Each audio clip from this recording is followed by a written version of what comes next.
Hello everyone, आज हमारा immunology का 4th लेक्चर है ICMR JRF के रिगार्डिंग। आज हम कवर करने वाले हैं इम्यून सिस्टम की सेल्स। इम्यून सिस्टम में कौन कौन सी सेल्स प्रेजेंट होती हैं, उनका क्या क्या फंक्शन होता है, कैसे वो सेल्स एंटीजन को रिकॉग्नाइज करके एंटीबॉडी का फॉर्मेशन करती हैं, वो आज हम कवर करने वाले हैं। कोई भी सेल इफ इम्यून सिस्टम की सेल है तो उसको हम क्या बोलेंगे? उसको हम बोलेंगे इम्यून सेल्स। वो हमारी क्या है? इम्यून सेल है। ओके, कोई भी सेल कब इम्यून सेल्स बनती है, कोई भी सेल्स कब इम्यून सिस्टम की सेल बनती है, उसके अंदर कुछ तो स्पेशल प्रॉपर्टी होनी ही चाहिए इम्यून सिस्टम की सेल बनने के लिए। फर्स्ट प्रॉपर्टी आती है कि उस सेल के अंदर एबिलिटी हो कि वो एंटीजन को रिकॉग्नाइज करे, उसके अंदर एबिलिटी हो कि वो एंटीजन को रिकॉग्नाइज करे। सेकंड आता है कि उस सेल में इम्यूनोग्लोबुलिन के रिसेप्टर्स प्रेजेंट हो। जैसे हमने बताया था कि इसोनोफिल्स में, बेसोफिल्स में इम्यूनोग्लोबुलिन्स के रिसेप्टर्स प्रेजेंट होते हैं, तो उस सेल की सरफेस पे इम्यूनोग्लोबुलिन्स के रिसेप्टर प्रेजेंट हो। अदरवाइज या तो वो साइटोकाइंस का प्रोडक्शन करती हो। साइटोकाइंस हमने बताया था, साइटोकाइंस ऐसे स्मॉल मॉलिक्यूल्स हैं जो इम्यून सेल्स उनका प्रोडक्शन करती हैं और वो कम्युनिकेशन में हेल्प करते हैं आपस में सेल्स। ओके, तो इन 3 प्रॉपर्टी में से कोई ना कोई एक प्रॉपर्टी होना मैंडेटरी है किसी भी सेल को इम्यून सेल होने के लिए। इन तीनों में से चाहे एक ही प्रॉपर्टी हो, ओनली वन प्रॉपर्टी हो, बट कोई ना कोई प्रॉपर्टी होना जरूरी है किसी भी सेल को इम्यून सेल्स होने के लिए। हमारी ब्लड में आरबीसी प्रेजेंट होती है, डब्ल्यूबीसी प्रेजेंट होती है, प्लेटलेट्स प्रेजेंट होती हैं। RBC and platelets immuno system में, आरबीसी और प्लेटलेट्स इम्यूनोलॉजी में इम्यूनिटी प्रोवाइड करने में कोई हेल्प नहीं करती। बट जो हमारी वाइट ब्लड सेल्स होती हैं, ल्यूकोसाइट्स होते हैं, ये रिस्पॉन्सिबल होते हैं इम्यूनिटी प्रोवाइड करने के लिए। वाइट ब्लड सेल ही हमारा इम्यूनोलॉजिकल फंक्शन देते हैं, बायोलॉजिकल फंक्शन देते हैं। वाइट ब्लड सेल ही हमारा इम्यूनिटी प्रोवाइड करते हैं, इम्यूनोलॉजिकल फंक्शन देते हैं। वाइट ब्लड सेल ही हमारा इम्यूनोलॉजिकल फंक्शन देते हैं, इम्यूनिटी प्रोवाइड करते हैं। वाइट ब्लड सेल ल्यूकोसाइट्स हमारे 2 टाइप के होते हैं। या तो हमारे ल्यूकोसाइट्स ग्रैनुलोसाइट्स हो सकते हैं, या तो वो ग्रैनुलोसाइट्स हो सकते हैं, या वो ग्रैनुलोसाइट्स हो सकते हैं। ग्रैनुलोसाइट्स हो सकते हैं। ग्रैनुलोसाइट्स मीन्स उनमें ग्रेन्यूल्स प्रेजेंट है, उनको ग्रैनुलोसाइट्स बोला। ग्रैनुलोसाइट्स में हम 3 टाइप की सेल्स के रिगार्डिंग पढ़ेंगे। अब ग्रैनुलोसाइट्स 3 टाइप्स के होते हैं, न्यूट्रोफिल,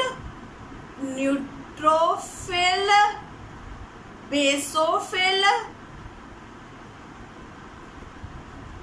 एंड लास्ट इओसिनोफिल। ये हमारे हैं ग्रैनुलोसाइट्स हमारा, एक तो वो ग्रेन्यूल्स प्रेजेंट होते हैं ग्रैनुलोसाइट्स में। सेकेंड थिंग, ग्रैनुलोसाइट्स हमारे ग्रैनुलोसाइट्स में हमारा न्यूक्लियस मल्टीलोब प्रेजेंट होता है। न्यूक्लियस में लोब्स प्रेजेंट होते हैं, मल्टीलोब न्यूक्लियस प्रेजेंट होता है। वहीं पे इफ हम ग्रैनुलोसाइट्स की बात करें तो ग्रैनुलोसाइट्स में हमारा न्यूक्लियस मल्टीलोब नहीं होता एंड वहाँ पे ग्रेन्यूल्स भी प्रेजेंट नहीं होते। यहाँ पे हमारे 2 एग्जाम्पल आते हैं, लाइफोसाइट एंड मोनोसाइट। लाइफोसाइट्स में भी हम 3 टाइप की सेल्स के रिगार्डिंग पढ़ेंगे, B cell, B lymphocyte, T cell, T lymphocyte and natural killer cells. इन सब के रिगार्डिंग अब हम पढ़ने वाले हैं इस लेक्चर में। न्यूट्रोफिल्स, बेसोफिल, इओसिनोफिल्स ग्रैनुलोसाइट्स हैं। इनमें मल्टी लोब न्यूक्लियस प्रेजेंट है। आगे देखेंगे कैसा न्यूक्लियस प्रेजेंट है मल्टी लोब। एंड ग्रैनुलोसाइट्स में हम B cell, T cell, natural killer cells and monocyte के रिगार्डिंग पढ़ेंगे। इनमें ग्रैन्यूल्स प्रेजेंट नहीं है और साथ में इनका न्यूक्लियस मल्टी लोब भी नहीं है। तो ये हमारा क्राइटेरिया था कोई भी सेल को इम्यून सेल होने के लिए, और ये हमारी इम्यून सेल्स होती हैं जिनके रिगार्डिंग हम पढ़ने वाले हैं। सो फर्स्ट स्टार्ट करते हैं ल्यूकोसाइट्स में ग्रेनुलोसाइट्स पढ़ना, ग्रेनुलोसाइट्स में भी न्यूट्रोफिल्स के रिगार्डिंग पढ़ना। न्यूट्रोफिल्स, न्यूट्रोफिल से हम समझ सकते हैं न्यूट्रो मतलब न्यूट्रल, मतलब न्यूट्रल। इनको न्यूट्रोफिल्स इसलिए बोला बिकॉज ये बेसिक डाई से एंड एसिडिक डाई से, basic dye methylene blue, acidic dye eosin dye, इन दोनों से ही डाई हो जाती है, इसीलिए इनको बोला न्यूट्रोफिल्स। इन दोनों से ही ये हमारी कलरफुल हो जाती हैं, डाई हो जाती है, इसलिए इनको बोला न्यूट्रोफिल्स। न्यूट्रोफिल्स में हमारा मल्टी लोब न्यूक्लियस प्रेजेंट होता है। आप लोग यहाँ देख सकते हैं मल्टी लोब न्यूक्लियस प्रेजेंट है और साथ में यहाँ पे ग्रेन्यूल्स भी प्रेजेंट है। न्यूट्रोफिल्स की स्ट्रक्चर की बात करें तो न्यूट्रोफिल्स की सरफेस की बात करें तो न्यूट्रोफिल्स की सरफेस पे 2 टाइप के रिसेप्टर प्रेजेंट होते हैं। न्यूट्रोफिल की सरफेस पे 2 टाइप के रिसेप्टर प्रेजेंट होते हैं। न्यूट्रोफिल की सरफेस पे IgG के लिए रिसेप्टर प्रेजेंट होता है, इम्यूनोग्लोबुलिन G के लिए रिसेप्टर प्रेजेंट होता है और इंटरल्यूकिन 8 के लिए रिसेप्टर प्रेजेंट होता है। इन दोनों बातों को ध्यान रखना, न्यूट्रोफिल्स में IgG के लिए रिसेप्टर प्रेजेंट होता है और इंटरल्यूकिन 8 के लिए रिसेप्टर प्रेजेंट होता है।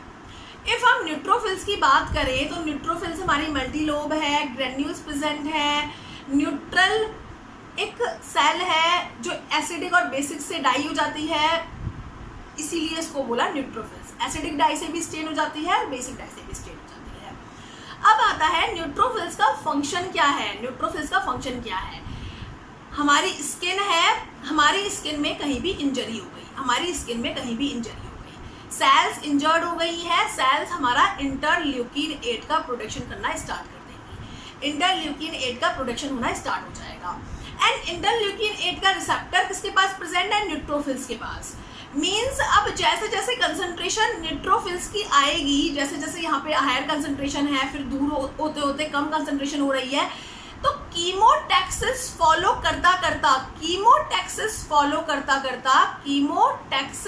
करता करता न्यूट्रोफिल्स हमारा इन्फेक्शन की साइट पे इंजरी की साइट पे पहुंच जाएगा, इंफेक्शन की साइट पे पहुंच जाएगा। अब वो वहां जाके करेगा क्या, वो वहां जाके इफ कोई भी बैक्टीरिया या कोई भी वायरसेस जो एंटर ले रहे हैं, पैथोजन एंट्री ले रहे हैं, उनको किल करेगा। कैसे किल करता है, ये हमारी एक फैगोसाइटिक सेल है, ये हमारी एक फैगोसाइटिक सेल है। फर्स्ट तो ये आता है फैगोसाइटिक सेल है।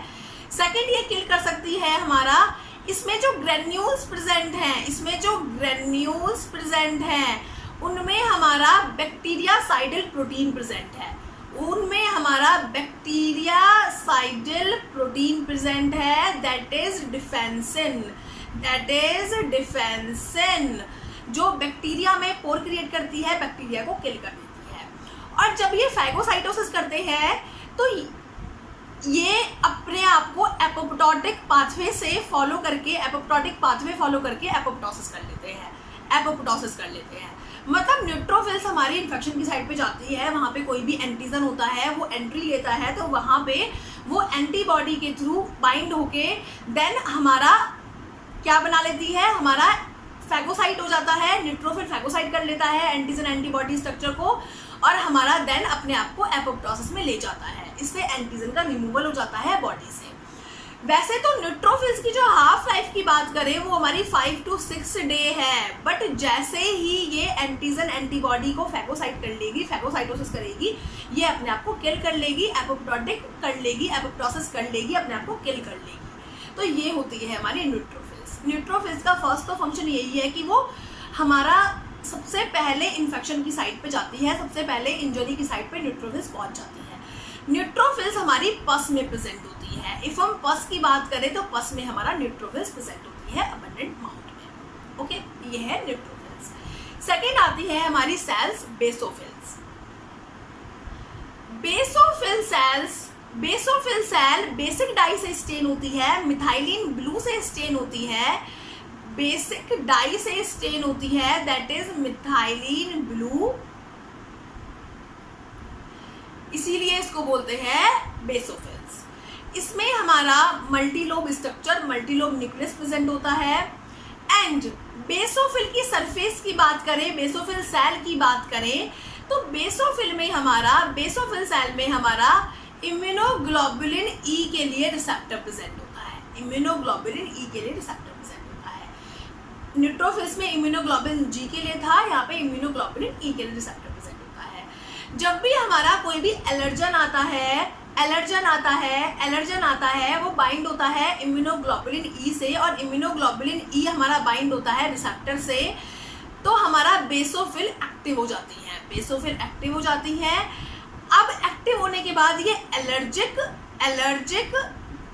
And hyper sensitivity reaction follow करती है।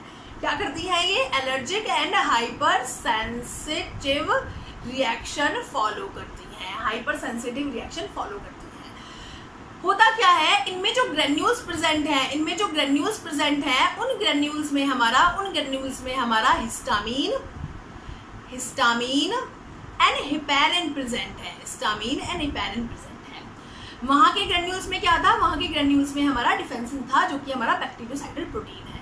हिस्टामिन हिपैरिन जो है हमारे, ये हमारा प्रो इन्फ्लेमेटरी रिस्पॉन्सेज देते हैं, प्रो इन्फ्लेमेशन करते हैं, रेडनेस कॉज कर देते हैं, प्रो इन्फ्लेमेशन करते हैं, वेस्कुलर डायलेशन कर देते हैं। सो ये होता है हमारा बेसोफिल्स का फंक्शन। फर्स्ट तो हमारा इनका फंक्शन हो गया allergic and hyper sensitive reaction. साथ में ये एक्टोपैरासिटिक सिचुएशन में, एक्टोपैरासिटिक इन्फेक्शन में अपना रोल प्ले करती है। एक्टोपैरासिटिक इन्फेक्शन कौन से होते हैं? जो हमारे आउटसाइड होते हैं, बॉडी के पैरासाइट्स होते हैं एक्टोपैरासाइट, उस टाइप के इन्फेक्शन में भी अपना रोल प्ले करती है। ये थी हमारी बेसोफिल्स। नेक्स्ट आती है इओसोनोफिल्स हमारी एक एसिडिक डाई है। ये हमारी इओसिन डाई से स्टेन होती है, इसलिए इसको बोला इओसोनोफिल्स हमारी बाइलोब न्यूक्लियस होता है। इसमें उन सब में क्या था? मल्टीलोब न्यूक्लियस था, यहाँ पे बाइलोब न्यूक्लियस होता है। इओसोनोफिल्स की हम बात करें, आप यहाँ देख सकते हैं बाइलोब न्यूक्लियस है। इओसोनोफिल्स की हम बात करें तो इओसोनोफिल्स पे हमारा इम्यूनोग्लोबुलिन जी के लिए भी रिसेप्टर प्रेजेंट होता है एंड इम्यूनोग्लोबुलिन ई के लिए भी रिसेप्टर प्रेजेंट होता है। दोनों के लिए रिसेप्टर प्रेजेंट होता है, इम्यूनोग्लोबुलिन जी के लिए भी, इम्यूनोग्लोबुलिन ई के लिए भी। तो इस बात को दिमाग में रखना है। न्यूट्रोफिल्स में हमारा ओनली इम्यूनोग्लोबुलिन जी के लिए है, बेसोफिल में इम्यूनोग्लोबुलिन ई के लिए है, एंड एसिडोफिल्स में, इओसोनोफिल्स में हमारा इम्यूनोग्लोबुलिन जी के लिए भी रिसेप्टर है और हमारा ई के लिए भी रिसेप्टर है। ओके, इम्यूनोग्लोबुलिन जी के लिए रिसेप्टर है, इट मीन्स ये सेल हमारी फैगोसिटिक सेल है।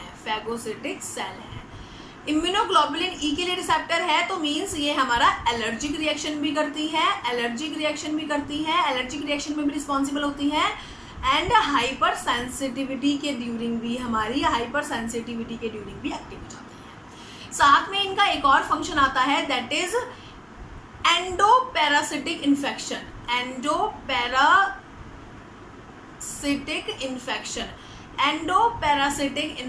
में भी ये अपना रोल प्ले करती है। जैसे हमारा हेलमिंथीस हो गए, उनका इन्फेक्शन हो गया, ये मलेरिया हो गया, सूडोपोडियम इन्फेक्शन की वजह से उसमें भी ये हमारा फंक्शन प्ले करती है, रोल प्ले करती है। ये थी हमारी इओसोनोफिल्स।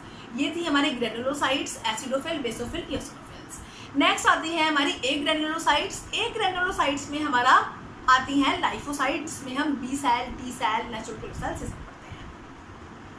सो पहले हम पढ़ते हैं बी लिम्फोसाइट के रिगार्डिंग। बी लिम्फोसाइट बहुत इंपॉर्टेंट है। स्टार्ट करते हैं बी लिम्फोसाइट से।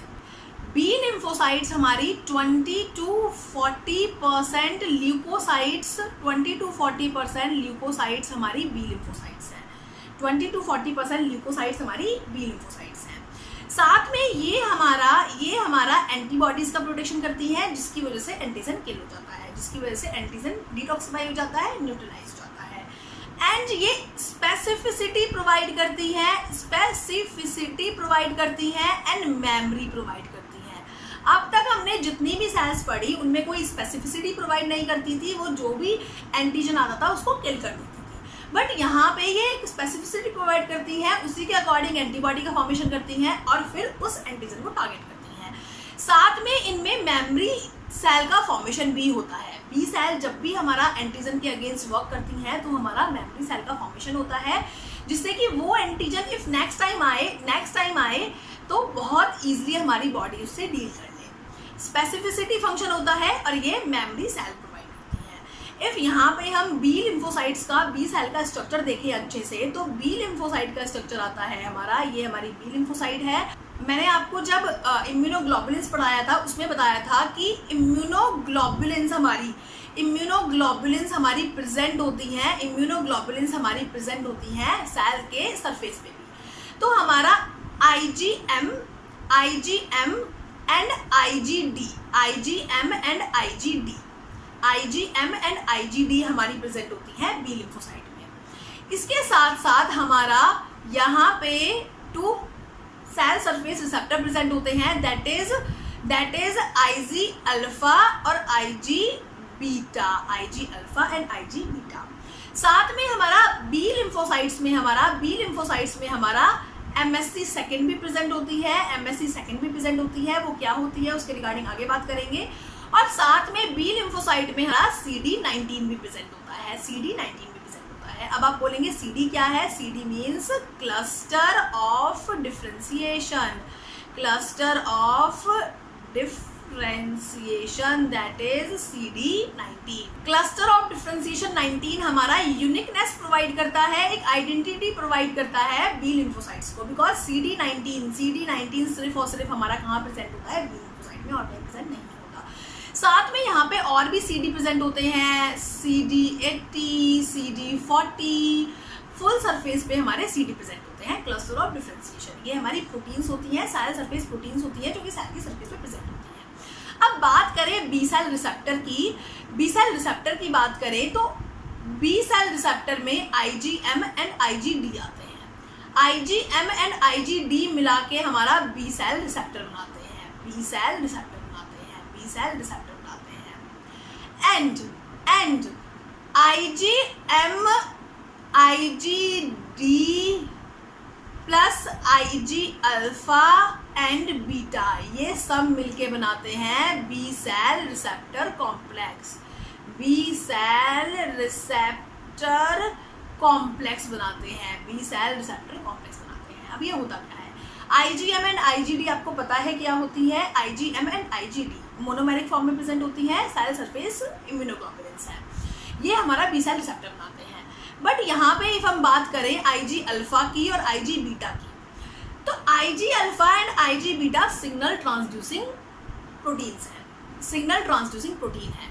होता क्या है? इनका हमारा लॉन्ग साइटोसोलिक चेन होती है, लॉन्ग साइटोसोलिक हमारा इनका पार्ट होता है, जिसकी वजह से बहुत इजीली सिग्नल ट्रांसडक्शन करती हैं। IgM पे कोई हमारा एंटीजन आके बाइंड हुआ है तो बहुत इजीली उसको रिकॉग्नाइज, उसको सिग्नल पहुंचाना सेल के अंदर, वो काम IG alpha and IG beta करती है। तो बोला जाए तो IG alpha and IG beta signal transducing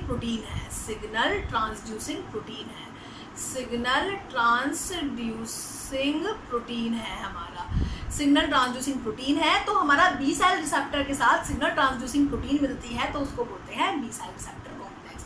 इस बात को ध्यान में रखना, बिकॉज इसके रिगार्डिंग क्वेश्चन आता है कि बी सेल रिसेप्टर कॉम्प्लेक्स में क्या क्या आता है। तो IgM IgD के साथ साथ IG alpha and IG beta भी होते हैं।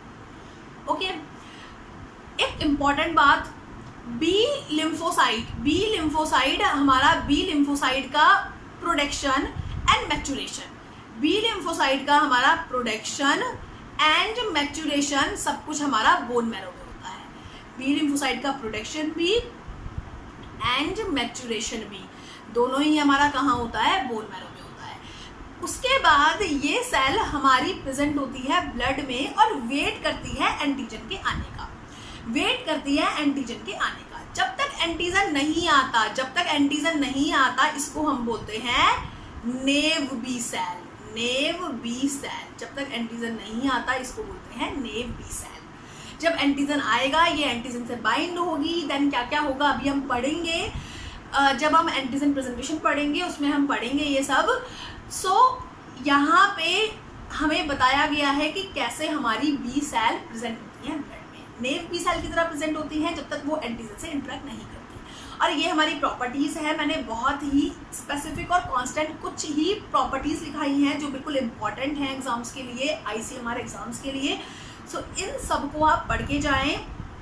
कौन कौन से रिसेप्टर्स हैं, बहुत ही कम रिसेप्टर्स बताए हैं, अदरवाइज क्लस्टर ऑफ डिफरेंशिएशन बताओ तो बहुत सारी होती है बी सेल पे, 32, 80, 42, 40। सो इसलिए आपको बिल्कुल मेन याद रखना है। आपको एक तो ये जरूर याद रखना है कि CD19 क्या है, यूनिकनेस प्रोवाइड करती है, आइडेंटिटी प्रोवाइड करती है। MSC सेकंड प्रेजेंट होता है, IG अल्फा प्रेजेंट होता है। IG अल्फा IG बीटा क्या करते हैं, IG alpha IG beta B cell receptor complex है। इन सबको आपको माइंड में रखना है। ये है हमारी बी लिम्फोसाइट्स। अब नेक्स्ट आती है हमारी टी लिम्फोसाइट्स। यहाँ तक हमने खत्म किया है कि बी लिम्फोसाइट्स ब्लड में है और ऐसे ही प्रेजेंट है, अभी तक उनसे कोई एंटीजन आके इंटरेक्ट नहीं करा है। वो नेव बी सेल है, वो बी सेल है बट वो नेव बी सेल है, अभी तक कोई एंटीजन का इंटरेक्शन नहीं हुआ है।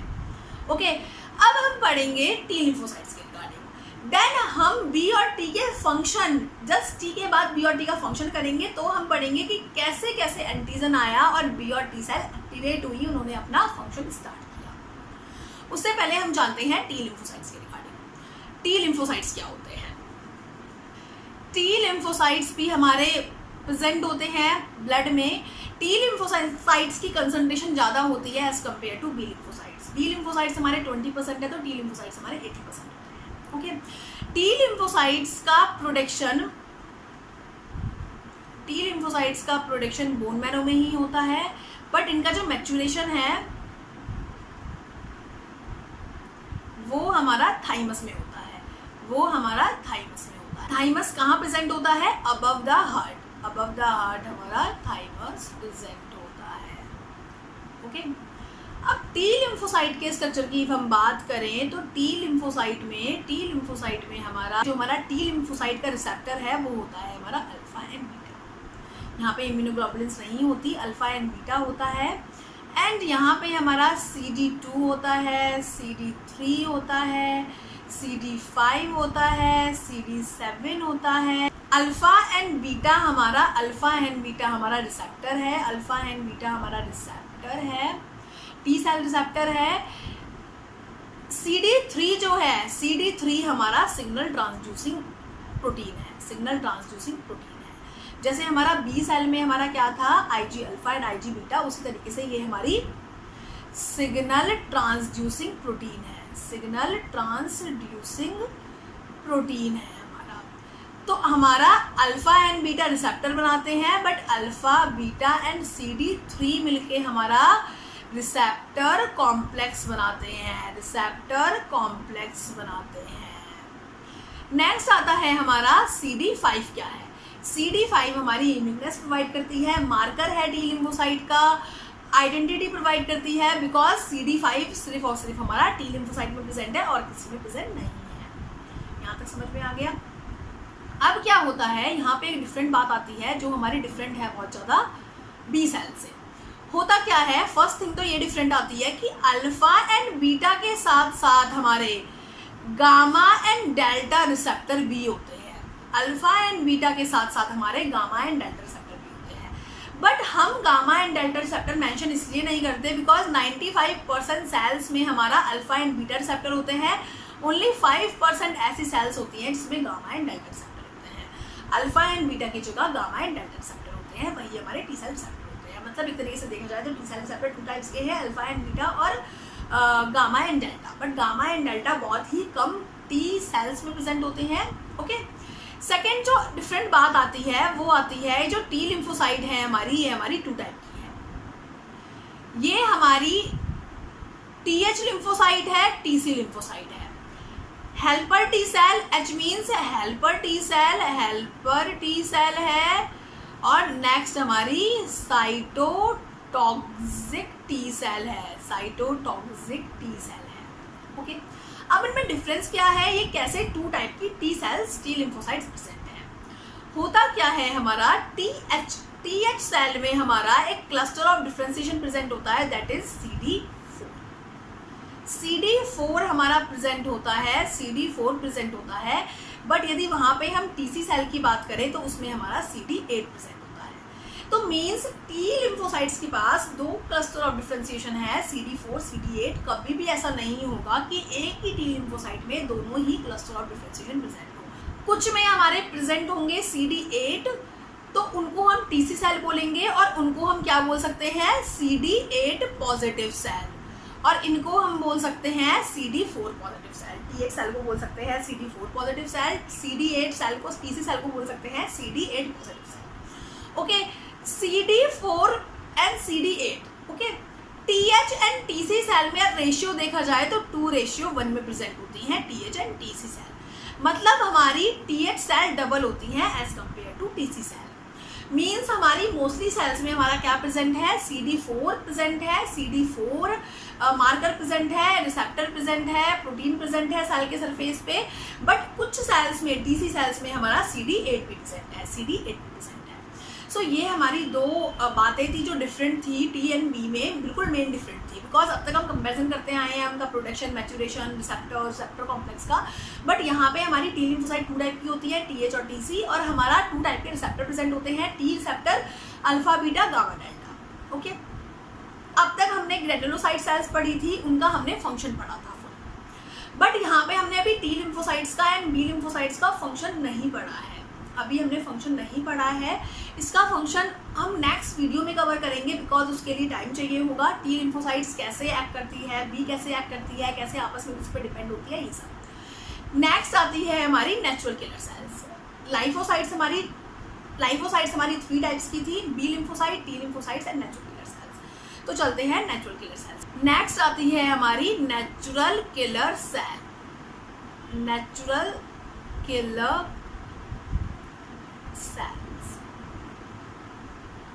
इनको बोलते हैं हम NK सेल्स। इनको NK सेल्स बोलने के साथ साथ हम नल सेल्स भी बोलते हैं। क्यों बोलते हैं null cells? Because natural killer cells में हमारा नेचुरल किलर सेल्स का रिसेप्टर प्रेजेंट होता है एंड हमारा कुछ क्लस्टर ऑफ डिफरेंशिएशन प्रेजेंट होते हैं, जिस लाइक CD2 हो गया, CD16 हो गया, CD7 हो गया। ये cluster of differentiation protein present होती है। बट इनमें हमारा एंटीजन को रिकॉग्नाइज करने के लिए कुछ भी प्रेजेंट नहीं होता। एंटीजन को रिकॉग्नाइज करने के लिए हमारा इनमें एंटीबॉडी रिसेप्टर प्रेजेंट नहीं होता, जो कि हमने अभी पहले पढ़ा है। हमने ग्रेनुलोसाइट्स में एंटीबॉडी रिसेप्टर पढ़ा, उसके बाद हमने एंटीबॉडीज थी सेल सरफेस पे, वो पढ़ा। बट नेचुरल किलर सेल्स पे ऐसा नहीं होता, इसलिए हम उनको बोलते हैं नल सेल्स। अब नेचुरल किलर सेल्स क्या फंक्शन करती हैं? नेचुरल किलर सेल्स हमारी फंक्शन करती हैं, क्या होता है, हमारी बॉडी में कोई भी हमारी ट्यूमर सेल है या वायरस इन्फेक्टेड सेल है,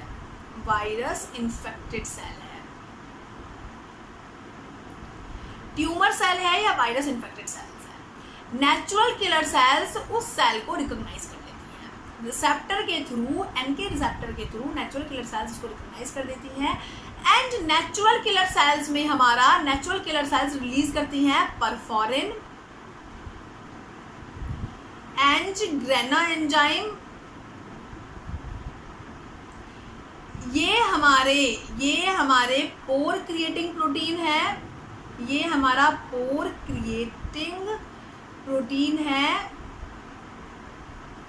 ये पोर क्रिएट करती है उस सेल में जो कि हमारी ट्यूमर सेल है या हमारी वायरस इन्फेक्टेड सेल है, और उस सेल को किल कर देती है। इस तरीके से हमें बचाती है प्रॉब्लम से। इम्यून सेल है हमारी, बिकॉज ये ट्यूमर सेल, क्योंकि ट्यूमर सेल की ग्रोथ हुई, ट्यूमर सेल रहा बॉडी में, तो वो क्या होगा, वो आगे जाके बहुत ज़्यादा मैलिग्नेंसी कॉज करेगा, ट्यूमर कैंसर के लिए रिस्पॉन्सिबल होगा। एंड वायरस इन्फेक्टेड सेल भी हमारे लिए हार्मफुल है, इसलिए वो उसको किल करती है। ओके, ये होती है नेचुरल किलर सेल्स और ये हमारी नल सेल्स होती है। नेचुरल किलर सेल्स का फंक्शन हो गया है। लास्ट बचता है हमारा मोनोसाइट। मोनोसाइट के रिगार्डिंग मोनोसाइट में हमारा सिंगल न्यूक्लियर प्रेजेंट होता है, सिंगल न्यूक्लियस प्रेजेंट होता है, कोई लोब नहीं होते न्यूक्लियस में। मोनोसाइट हमारी एंटीजन प्रेजेंटिंग सेल है। मोनोसाइट हमारी क्या है, एंटीजन प्रेजेंटिंग सेल है, एंटीजन प्रेजेंटिंग सेल है। अब एंटीजन प्रेजेंटिंग सेल क्या होती है, ये बात तो हमें आगे पढ़नी है, बट यहाँ पे आपको थोड़ा सा क्लू दे देते हैं। एंटीजन प्रेजेंटिंग सेल मतलब ये अपने सरफेस पे एंटीजन को प्रेजेंट करती है, प्रोटीन को प्रेजेंट करती है। कोई भी एंटीजन, फॉरेन एंटीजन इन्वेड होगा इसमें, तो ये उस एंटीजन को अपनी सरफेस पे प्रेजेंट कर देगी और दिखा देगी बॉडी को कि यस ये हमारा फॉरेन पार्टिकल है, इसके अगेंस्ट एंटीबॉडी बनाई जाए, इसलिए इसको बोलते हैं एंटीजन प्रेजेंटिंग सेल। क्योंकि एंटीजन फॉरेन पार्टिकल जो था इसने उसको प्रेजेंट कर दिया, कहाँ प्रेजेंट कर दिया, अपने सरफेस पे प्रेजेंट कर दिया और बॉडी को बता दिया कि ये हमारा फॉरेन पार्टिकल है, एंटीजन है, इसलिए इसको बोलते हैं एंटीजन प्रेजेंटिंग सेल। इसमें हमारा CD2, CD32, CD64 ये हमारा इसमें प्रेजेंट होता है। Cluster of differentiation, antigen presenting cell है हमारी, ब्लड में प्रेजेंट होती है। एंड मोनोसाइट जहाँ जाती है वो उस तरीके से डिफ्रेंशिएट हो जाती है।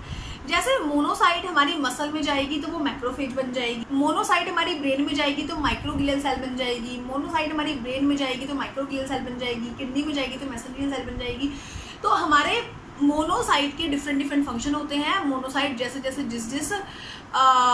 जिस लोकेशन पे जाती है वो अपना को डिफ्रेंशिएट कर लेती है और वही सेल बन जाती है। ओके, तो मोनोसाइट के बहुत सारे अलग अलग नेम्स होते हैं, macrophages and mesangial cell, Kufar cell, liver में कुफर सेल बन जाती है, तो ये हमारे मोनोसाइट के ही नेम होते हैं। तो ये हमारा कंप्लीट होता है सेल्स हमारा इम्यून सिस्टम। ये हमारी सारी सेल्स थी इम्यून सिस्टम की। हमने स्टार्ट किया था आपको पढ़ाना, हमने स्टार्ट किया था ल्यूकोसाइट से। ल्यूकोसाइट्स में हमने ग्रेनुलोसाइट्स पढ़ी, न्यूट्रोफिल्स, बेसोफिल, इओसिनोफिल्स, इन सबके फंक्शन पढ़ लिए, ये कम्प्लीटली खत्म हो चुके हैं। एक ग्रेनुलोसाइट्स में हमने लाइफोसाइट्स पढ़ी, B cell, T cell, natural killer cells. B cell, T cell हमने पढ़ चुके हैं, उनका स्ट्रक्चर देख चुके हैं, उनकी प्रॉपर्टीज देख चुके हैं, बट अभी बी और टी सेल का फंक्शन देखना बाकी है, वो हम नेक्स्ट वीडियो में कवर करेंगे। इस वीडियो में वो कंटिन्यू नहीं हो सकता था, इसलिए हमने उसको कंटिन्यू नहीं किया। बी एंड टी सेल का क्या फंक्शन है, कैसे वो एंटीजन को प्रेजेंट करती हैं, कैसे वो रिकॉग्नाइज करती हैं, कैसे कैसे हमारा एंटीबॉडीज का, साइटोकाइन्स का प्रोडक्शन होता है, वो देखेंगे। एंड नेचुरल किलर सेल्स और मोनोसाइट्स ये हम कंप्लीट कर चुके हैं। नेचुरल किलर सेल्स क्या होती हैं, क्या फंक्शन होता है, मोनोसाइट्स क्या होती है, क्या फंक्शन होता है। तो ये था हमारा इम्यून सिस्टम की सेल्स। नेक्स्ट वीडियो में हम कवर करने वाले हैं बी लिम्फोसाइट्स का, टी लिम्फोसाइट्स का क्या फंक्शन है, कैसे कैसे इन्होंने एंटीबॉडीज का प्रोडक्शन किया, साइटोकाइन्स का प्रोडक्शन किया। सो मिलते हैं नेक्स्ट वीडियो में। Best of luck, thank you.